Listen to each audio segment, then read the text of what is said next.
Fala aí pessoal, beleza? Aqui quem fala é o Spreme. Então, estou trazendo para vocês hoje o vídeo qual é a diferença entre memória RAM e memória ROM. Então vamos lá. A memória RAM é a memória de acesso aleatório. Em inglês significa Random Access Memory, frequentemente abreviado por RAM. O que é a memória RAM? A memória RAM, basicamente, ela chama os aplicativos para a memória e depois você chama o acesso direto pelo processador para poder acessar esses aplicativos. Como ela é uma memória de leitura e escrita, é uma memória temporária, assim digamos, ou seja, ela armazena informações para você poder acessar através do processador essas informações na memória RAM. Então, a memória RAM, quando você desliga o computador ou o dispositivo, automaticamente essa memória ela é apagada, sendo assim substituída novamente assim que você liga novamente o dispositivo. Ou seja, é uma memória de escrita e leitura temporária. Agora vamos falar sobre a memória ROM. A memória somente de leitura, ou seja, em inglês significa Read Only Memory, ROM.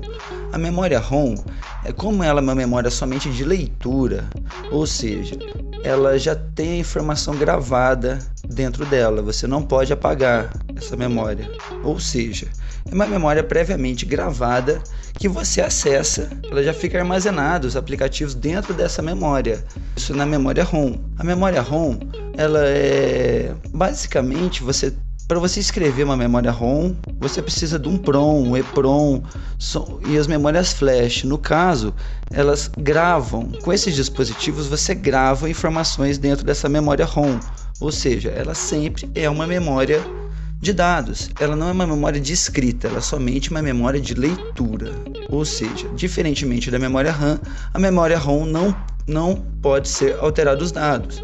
Claro, existem formas de você modificar a memória ROM, etc, adicionar outros aplicativos, adicionar outras informações a ela, mas comumente ela só é uma memória de leitura. Então é isso, pessoal. Estou falando aqui nesse vídeo basicamente para vocês entenderem mais ou menos como funciona a memória RAM e a memória ROM.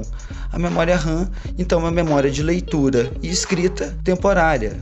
Quando você desliga o dispositivo, aquelas informações serão apagadas. E a memória ROM é uma memória somente de leitura, ou seja, você apenas vai acessar os arquivos que estão salvos naquele tipo de memória. Então é isso, pessoal. Espero que tenham entendido e nunca mais confundam a memória RAM com memória ROM.